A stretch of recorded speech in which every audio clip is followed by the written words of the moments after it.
Dr. Zakir, many people have the misconception that using the siwak during the fast in Ramadan is discouraged. Could you just clarify this point, please? There are many people who think that using siwak while you are fasting is discouraged. It is based on the hadith. The same hadith I quoted earlier of Sahih Bukhari, volume 3, in the book of fasting, hadith number 1904 and 1894. Prophet Muhammad said that by Allah, in whose hand is my soul, the breath of a person who fasts is sweeter to Allah subhanahu wa ta'ala than the scent of musk. Now, based on this, people think that if you use siwak, the breath, the bad breath that normally comes when a person who fasts will not be there. So Allah will not enjoy the breath. And based on this, they think it is discouraged. In fact, we should realize that when a person is using the siwak, toothstick, it does not stop the bad breath which normally comes when a person fasts. Because when you use the toothstick, the siwak, it normally massages the gums. And if there are any food particles in between the teeth, like how you use a toothbrush, it is somewhat similar to that.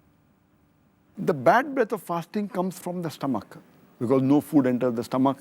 And that's how it comes. So no way does it contradict that. And furthermore, beloved Prophet Muhammad said, it's mentioned in Sahih Bukhari, volume number 2, hadith number 887, that the beloved Prophet said that if it wasn't too difficult for my ummah, I would have made it compulsory to use the siwak before every prayer. How wudu is compulsory. So the Prophet said, if it wouldn't have been difficult for the ummah, it would have made it compulsory to use the siwak every time before prayer. And that means it is a recommended act. And if it wasn't good for fasting, he would have mentioned it. Like how we mentioned for excessive sniffing of water.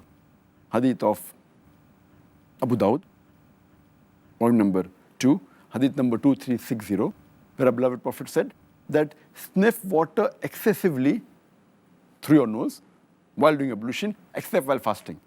That means sniffing water excessively is good, but don't do it while fasting because there are dangers that will go into the throat and enter the stomach. So here too, if it was a disadvantage, the Prophet would have said that I would have told my ummah to use the siwak except while fasting. So based on this, using siwak in the sunnah, it is a recommended act, it is mustahab. And you should do it, and inshallah it will get you rewards.